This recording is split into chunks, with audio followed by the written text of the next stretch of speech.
দুটোই। আধুনিক। শ্রদ্ধেয় শাহনাজ রহমতুল্লাহ।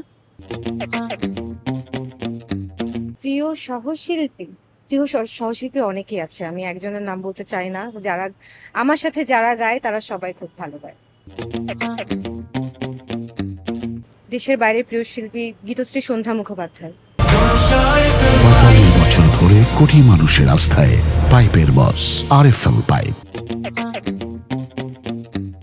তুমি না হয় রহিতে কাছে, কিছুক্ষণ আরো না হয় রহিতে কাছে, আরো কিছু কথা না হয় বলিতে মোরে, এই মধুক্ষণ মধুময় হয়ে না হয় উঠিত ভোরে, আরো কিছু কথা না হয় বলিতে মোরে, কিছুক্ষণ আরো না হয় রহিতে কাছে।